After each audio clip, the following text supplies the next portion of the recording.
Queridos hermanos, el Señor les bendiga abundantemente.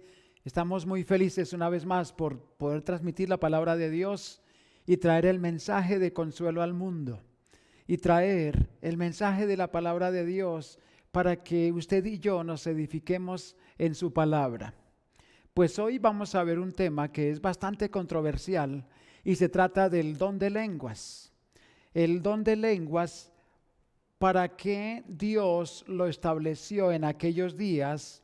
Y según Hechos, el capítulo 2, versículo 8 y 41, fue para que el mundo conociese de Cristo. Déjenme leerles el capítulo 2 de Hechos, versículo 8, dice: ¿Cómo pues les oímos nosotros hablar cada uno en nuestra lengua en que hemos nacido?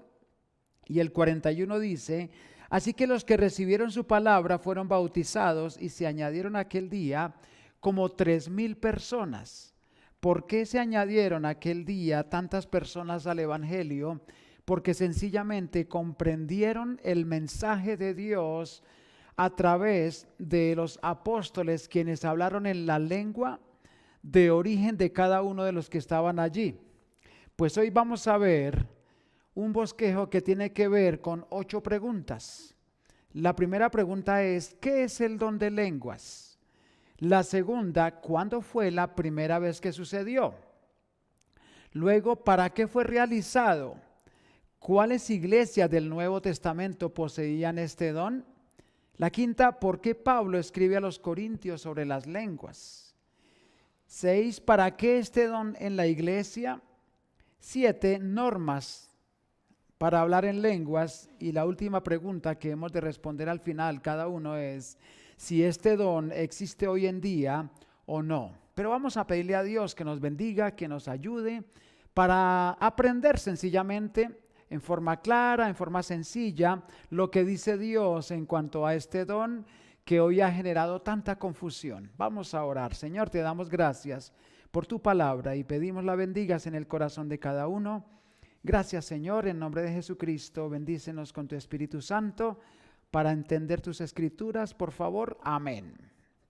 Muy bien, entonces el primer punto es: ¿qué es el don de lenguas? Nos toca remitirnos al libro de los Hechos, el capítulo 2.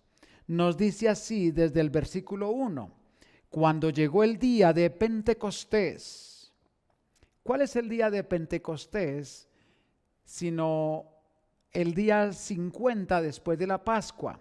Sucede que Jesús murió el día de la Pascua, resucitó al tercer día y anduvo por 40 días en este mundo, presentándose a sus discípulos y a muchos hermanos, haciendo el ministerio o culminando el ministerio que él empezó. En el día 40 asciende a los cielos y el día número 50 desciende el Espíritu Santo sobre este mundo, sobre su iglesia, para quedarse ahí.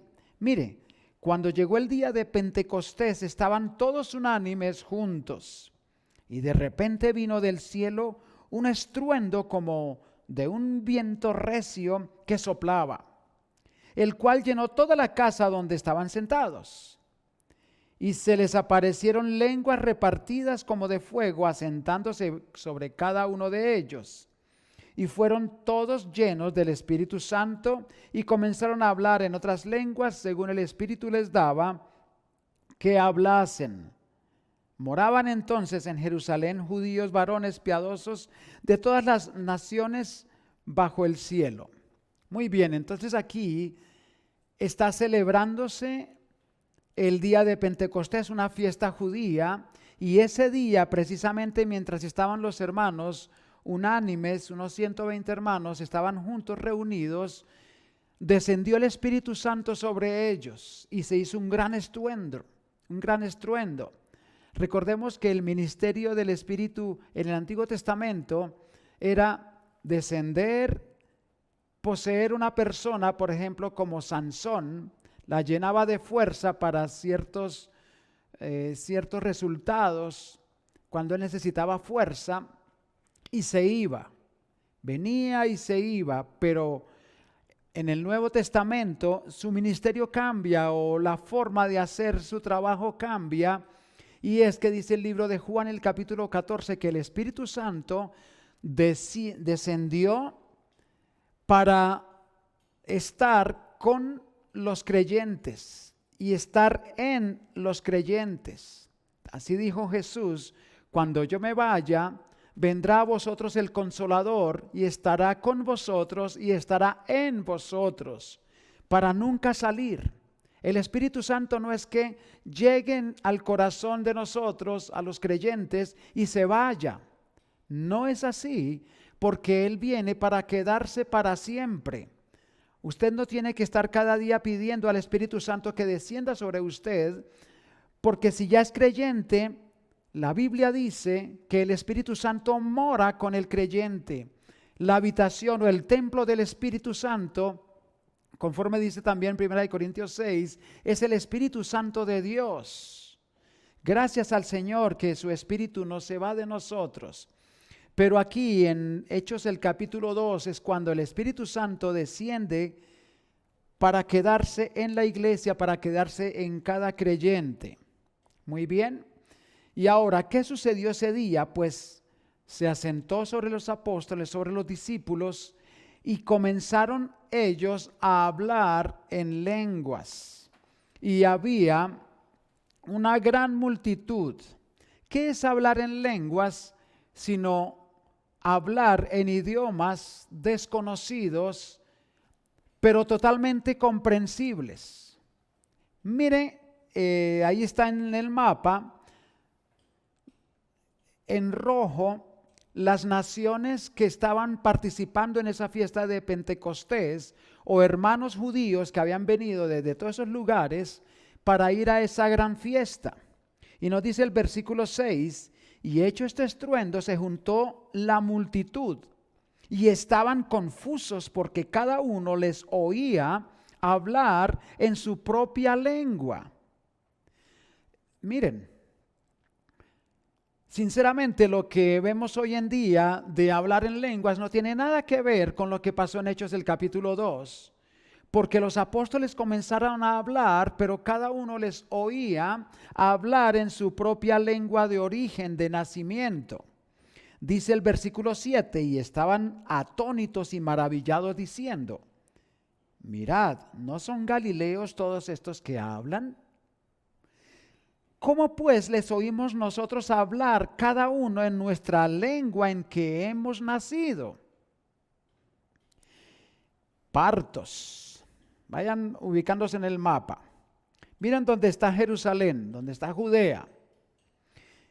Y los partos están lejísimos, a miles de kilómetros, pero de allá vinieron a esa fiesta partos, medos, elamitas, y los que habitamos en Mesopotamia, y en Judea, en Capadocia, en el Ponto y en Asia, en Frigia, en Panfilia, en Egipto y en las regiones de África, más allá de Cirene, y romanos aquí residentes, tanto judíos como prosélitos, cretenses y árabes, les oímos hablar en nuestras lenguas las maravillas de Dios.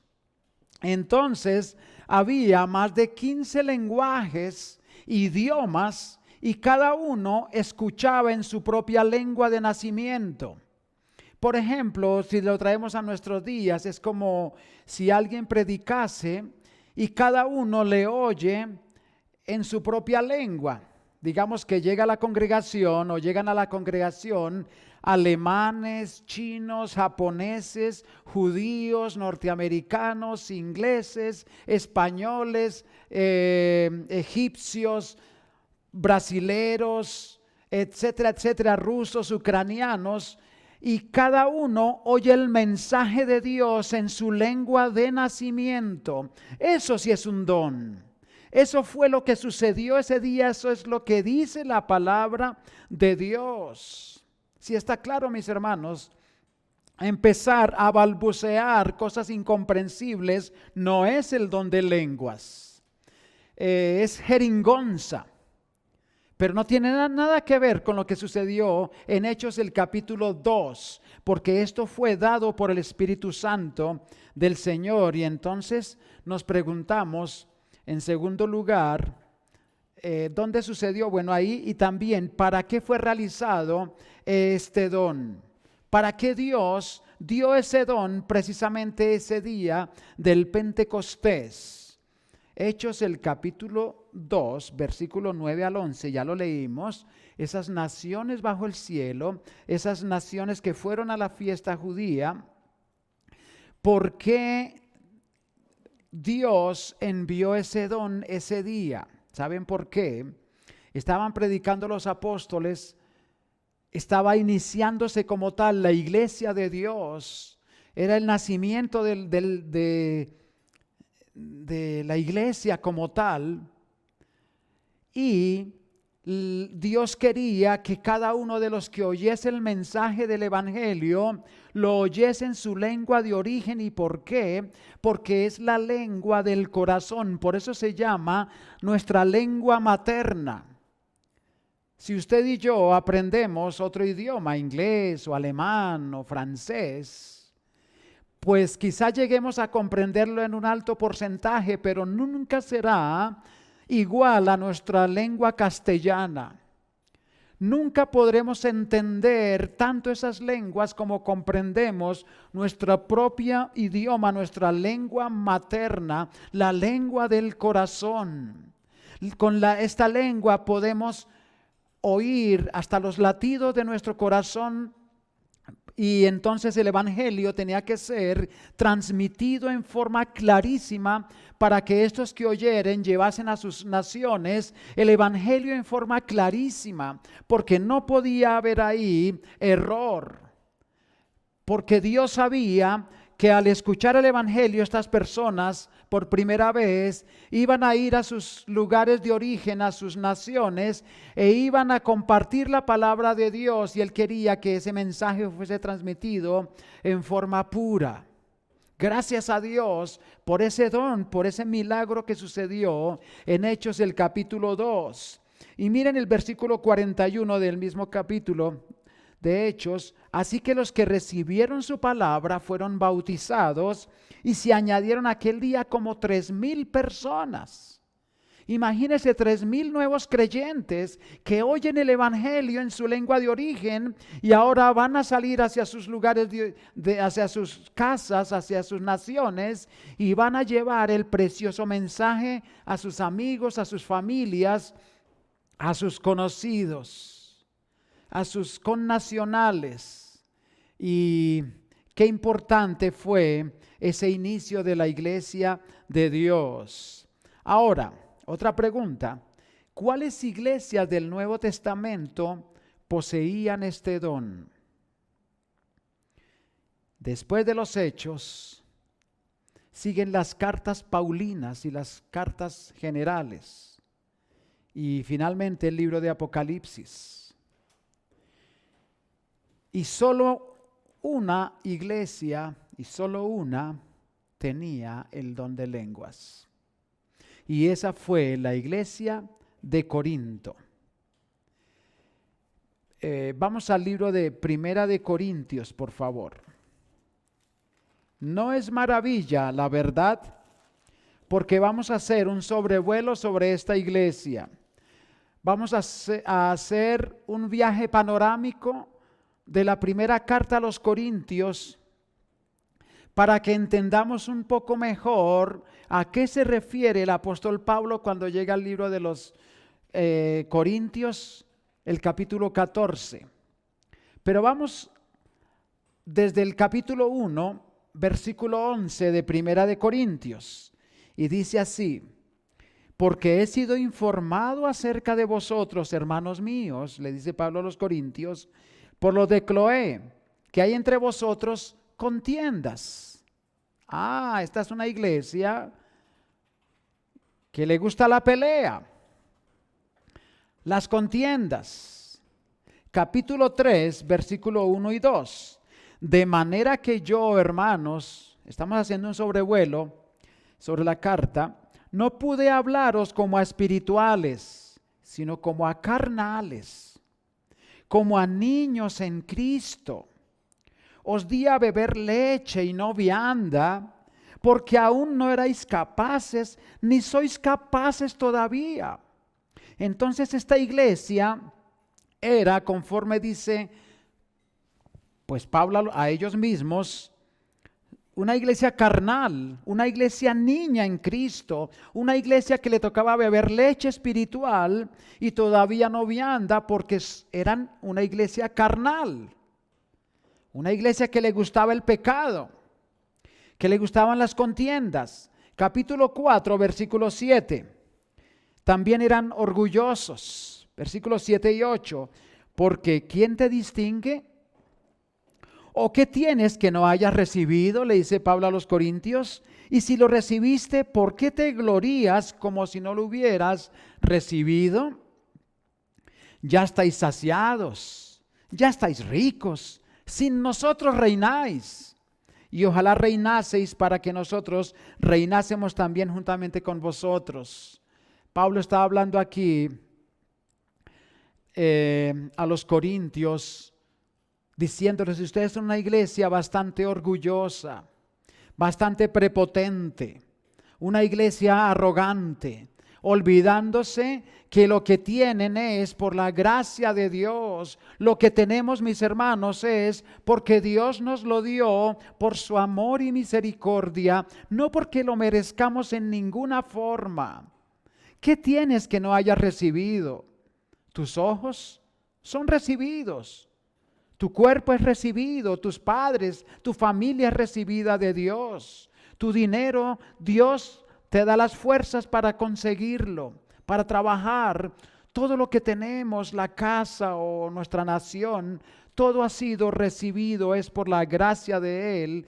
Y más allá, la salvación que hemos recibido es por pura gracia de Dios. Entonces, no tenemos de qué gloriarnos, pero los corintios sí que se gloriaban. Capítulo 5. Sigamos en este viaje por la primera carta de los Corintios. Capítulo 5, versículo 1. De cierto se oye que hay entre vosotros fornicación, y tal fornicación cual ni aun se nombra entre los gentiles, tanto que alguno tiene la mujer de su padre. ¡Qué vergüenza! Una iglesia que además de todos esos pecados mencionados, de orgullo, de arrogancia, de divisiones, de peleas, también era una iglesia fornicaria, una iglesia que poseía tanto pecado. Claro que en el capítulo 1 nos dice los santos increíbles de Corinto, ¿cierto? Es increíble porque nadie creía que eran santos, pero por la gracia de Dios Él les salvó, pero su vida no retrataba la imagen de Cristo. Entonces era una iglesia carnal, versículo 2 del capítulo 5, y vosotros estáis envanecidos, o sea, inflados, llenos de orgullo. Capítulo 6, versículo 5, para avergonzaros lo digo, pues que no hay entre vosotros sabio ni aun uno que pueda juzgar entre sus hermanos, sino que el hermano contra el hermano pleitea en juicio, y esto ante los incrédulos. Pues obviamente en una iglesia así es de esperar que haya muchos problemas, pero estos problemas no los solucionaban dentro de la iglesia del Señor, sino que los llevaban ante los tribunales, ante los estrados judiciales. Había demandas, había un montón de problemas y eran llevados ante los jueces injustos. Y Pablo dice: para vergüenza lo digo. ¿Cómo es posible que no haya alguien maduro en la iglesia para solucionar estos asuntos acá? Como decimos acá vulgarmente, la ropa sucia se lava en casa. ¿Por qué tenemos que llevarla a otros lugares? Qué vergüenza, dice el apóstol Pablo. Capítulo 9, versículo 3. No solamente eso, sino que esta iglesia era tan arrogante y también despreciativa porque no creían que Pablo era apóstol de Jesucristo. No creían en el apostolado de Pablo. Y él escribe en el capítulo 9 la defensa de su apostolado y le dice en el versículo 3: contra los que me acusan, esta es mi defensa. Él tuvo que defenderse de las acusaciones falsas de los corintios. Y entonces les dice: Si para otros no soy apóstol, para ustedes claro que lo soy. Claro, yo fui instruido directamente por nuestro Señor Jesucristo. El evangelio anunciado por mí, ni lo recibí ni lo aprendí de hombre alguno, ni siquiera de Pedro y de Juan, sino por Jesucristo mismo. Por 3 años él estuvo en Damasco aprendiendo del Cristo resucitado, y por eso él dice: el evangelio que os he predicado no es según hombre, sino por revelación directa de Jesucristo. Por lo cual soy apóstol, y por eso en cada carta escribe Pablo, apóstol de Jesucristo, por la gracia de Dios. Es el más grande de los apóstoles, aunque él dice: yo soy el más pequeño de todos y no soy digno de ser llamado apóstol, porque perseguí a la iglesia de Dios. Pero los corintios lo despreciaban. Por eso él dice en el capítulo 2, cuando fui a vosotros, fui con mucho temor y temblor. Pero ahí no termina. Capítulo 10. Sigamos en el sobrevuelo.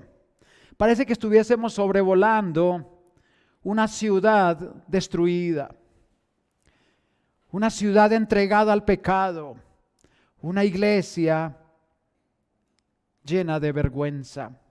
Capítulo 10, versículo 14 dice: por tanto, amados míos, huid de la idolatría.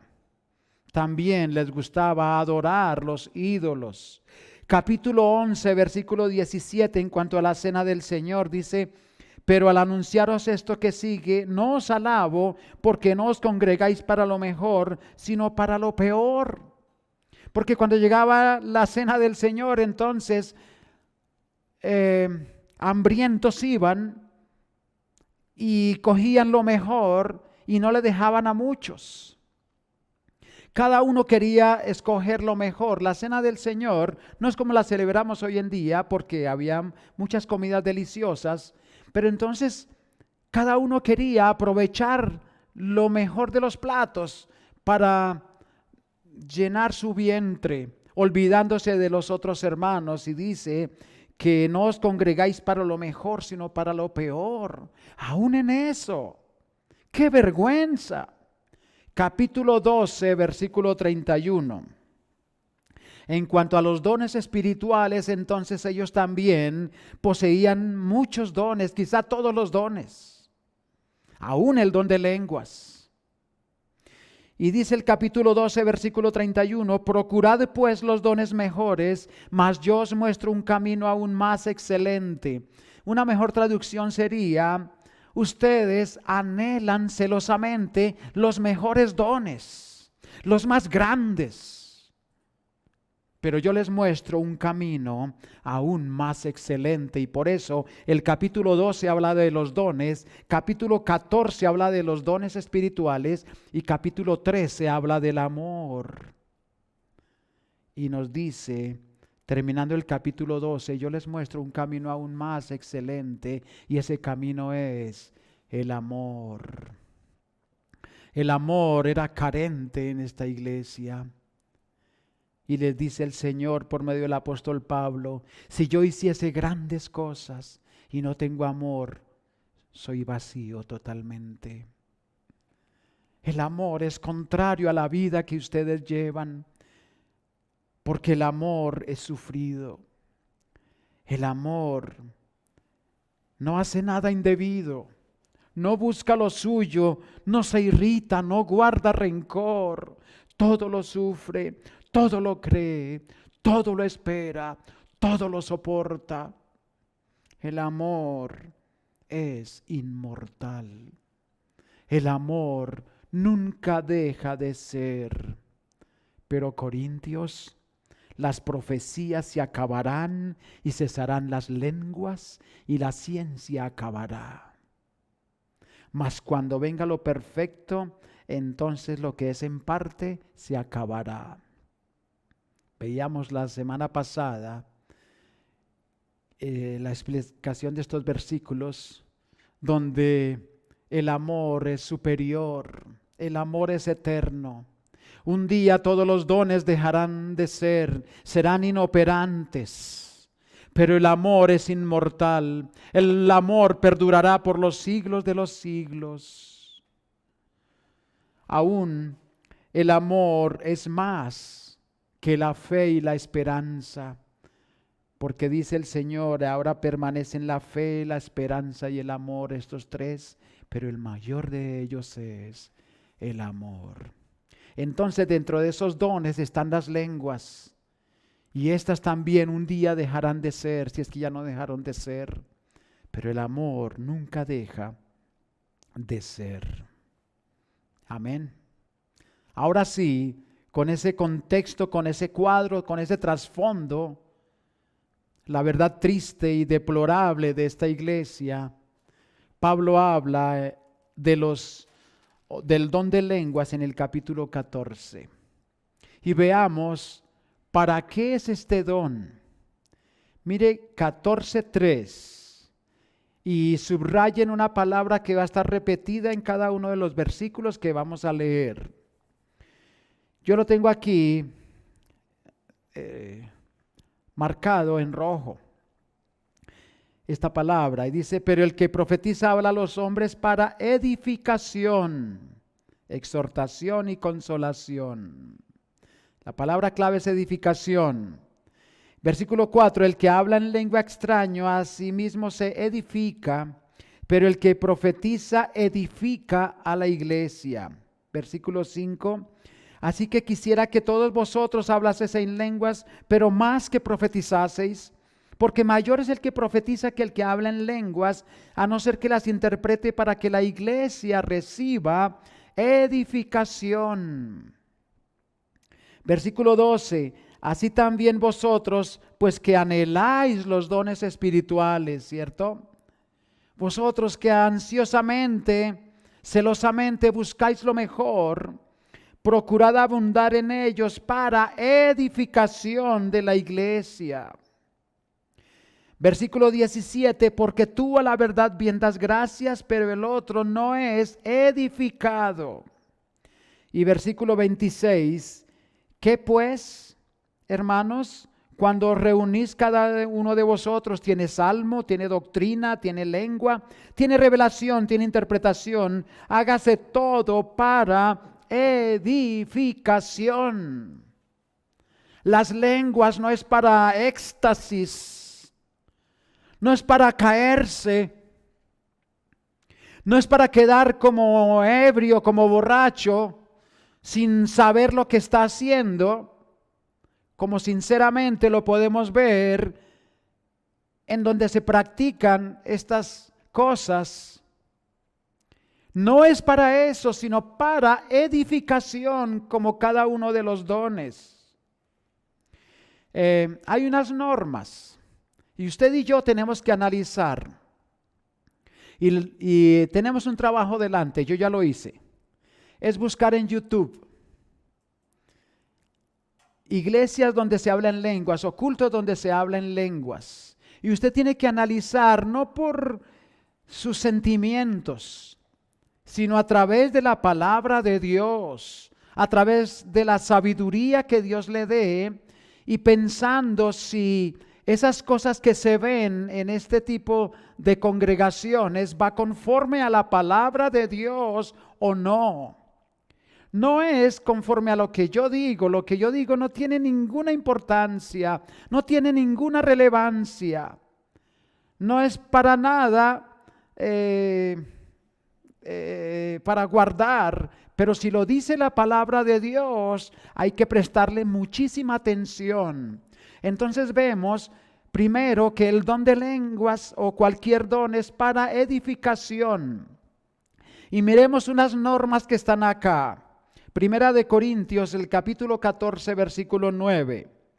Así también vosotros, si por la lengua no diereis palabra bien comprensible, ¿cómo se entenderá lo que decís? Porque hablaréis al aire. Entonces, si alguien hablase en lenguas hoy en día, estoy hablando en subjuntivo, ¿cierto?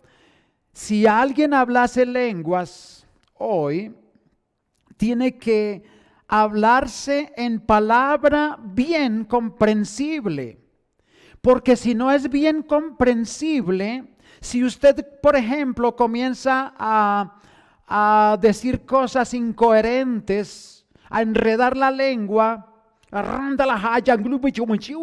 eso no tiene ningún sentido. Es como hablar al aire. Pablo había colocado este ejemplo del aire en el boxeo. Dice: yo de esta manera pelea, no como quien golpea el aire. Cuando un boxeador golpea al aire, no golpea al contrincante, esos golpes al aire son los que hacen desgarres musculares y son los que hacen perder la pelea. Pregúntele a los boxeadores y verán que es así. Y aquí, cuando se está hablando en lenguas, si alguien hablase en lenguas, tiene que decirlo en forma bien comprensible. Es decir, si hay un alemán ahí, él tiene que entender en alemán lo que usted está hablando en español. Porque si no, hablaréis al aire. Capítulo 14, versículo 27. Si habla alguno en lengua extraña, dice el apóstol Pablo, si de pronto hay alguno que habla en lengua extraña, sea esto por dos, a lo más 3, por turno, y uno interprete. Mi querido amigo, mi querido hermano, otra vez, el filtro no es la Iglesia Bautista, el Calvario. El filtro es la palabra bendita de Dios. Esta es la autoridad. Esta palabra es la palabra de Dios y tiene que ser obedecida. Porque es la autoridad suprema, es el aliento de Dios, es nuestra guía, es nuestra regla de fe y práctica, como dice, es la palabra de Dios. Sécase la hierba, marchítase la flor, mas la palabra del Dios nuestro permanece para siempre. El cielo y la tierra pasarán, pero mis palabras no pasarán. La palabra de Dios es eterna por los siglos. Entonces, si alguno habla en lengua extraña, sea esto por dos, dice la palabra de Dios. Y si usted va a un culto de esos, ¿cuántos hablan? Aquí dice, si de pronto hay alguien, bueno, sea máximo 2, a lo más 3. ¿Cuántos hablan en un culto pentecostal? Y por turno. Y no solo eso, sino que haya un intérprete. Y si no hay intérprete, calle en la iglesia. Muy bien.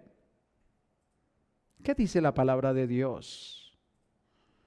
También el versículo 26. Perdón.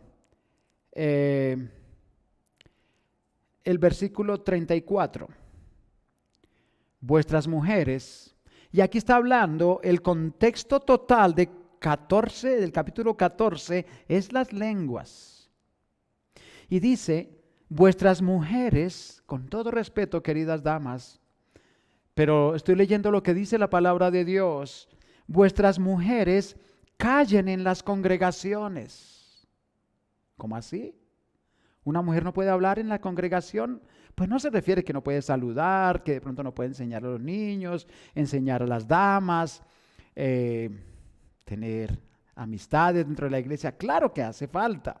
Pero aquí se refiere de hablar en lenguas y nos dice, vuestras mujeres callen en las congregaciones, porque no les es permitido hablar, sino que estén sujetas como también la ley lo dice. Yo no estoy diciendo eso, lo dice la palabra de Dios. Entonces las mujeres les es prohibido hablar en lenguas. Y otra vez, analice un culto de estos y respóndase usted mismo si eso es de Dios o no es de Dios. Si está contradiciendo el reglamento de hablar en lenguas, Si va contra la palabra de Dios, usted tiene que tomar una determinación y decir, eso no es de Dios. Y si es de Dios, es conforme a Dios. Y nos dice, las mujeres callen en las congregaciones porque no les es permitido hablar,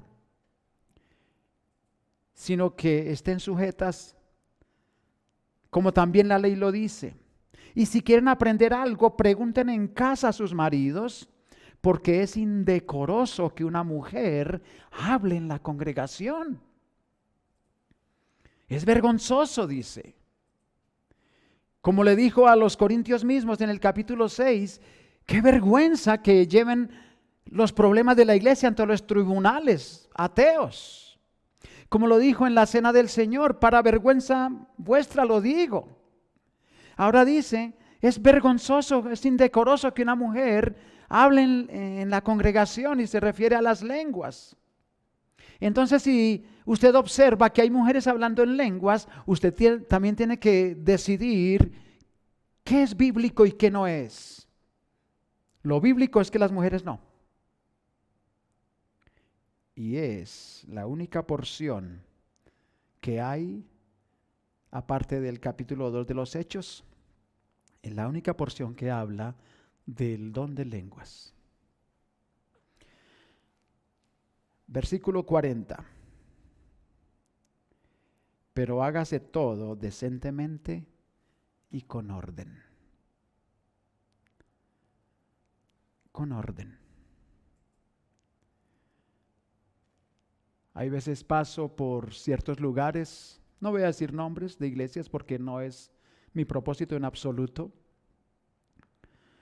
pero uno pasa a veces por frente de congregaciones donde parece una locura, gritos, balbuceos, todos hablando en forma muy elevada, en forma alta, como si estuvieran locos, hablando en jeringonza, y dicen que eso es hablar en lenguas, y dicen que eso es la llenura del Espíritu Santo. No hay nada más lejano que ello, según la palabra de Dios. Entonces, nos queda una pregunta. ¿El don de lenguas existe hoy? ¿Hoy en día existe ese don? Usted dirá, ¿todos los dones existen? No, le digo. No todos los dones existen. Le pongo un ejemplo. ¿El don de apostolado existe hoy? Pues obvio que no. Porque el último apóstol fue el apóstol Juan, y él murió hace cerca de 1920 años. Él murió por allá por el año 100 después de Cristo, después que escribió el Apocalipsis, y estaba prisionero en la isla llamada Patmos. Él fue el último de los apóstoles. Y hoy en día no hay apóstoles. Son los que están en la palabra de Dios. Pedro, Juan, Andrés, etcétera. Pablo. Pero hoy no hay apóstoles, por lo cual no hay don de apostolado. Entonces, también junto al don de apostolado, hay otros dones que ya son inoperantes. Amén. Conclusiones. Los dones están dados para la edificación de la iglesia, no para su propio beneficio, no para su propia gloria. También los dones están dados para que el mundo conozca a Cristo. Esa fue la razón del don de lenguas en Hechos 2, para que esa gente conociese a Cristo y llevasen el mensaje en su propio lenguaje, en su lengua de origen, a sus connacionales. Por eso fue el don de lenguas. También los dones no están dados para el beneficio particular. No, son para el beneficio de la iglesia, y también hay algunos dones que son inoperantes en este momento. Mi querido hermano, espero que haya sido de bendición Espero que si tiene dudas podamos hablar más del asunto. Vamos a dejar los datos de la iglesia en una diapositiva para que podamos conversar seriamente de este asunto. Y si tiene deseos de hablar de Cristo, y eso es lo que más me gusta compartir, el mensaje del Evangelio, déjeme decirle que estoy dispuesto a apartar tiempo para usted y hablar en privado acerca de la salvación que es en Cristo Jesús. Vamos a orar. Señor y Padre nuestro que estás en los cielos, gracias por tu palabra, oh Señor, que tiene toda la autoridad. Gracias porque quisiste compartir el Evangelio con nosotros, con la humanidad, y quieres que nosotros lo compartamos con otras personas y lo hagamos de una forma diáfana, clara, de una forma pura, oh Señor. Pido que si hay alguien escuchando este mensaje, viendo este video sin conocer a Cristo, que Él pueda llegar a conocerte. Y si hay alguien con dudas, oh Señor, acerca de este don de lenguas, que también pueda quitar esas dudas, disipar esas dudas a través de la palabra de Dios. En Cristo Jesús. Amén. Queridos hermanos, queridos amigos, el Señor les bendiga ricamente. Un fuerte abrazo. Invitados a la iglesia.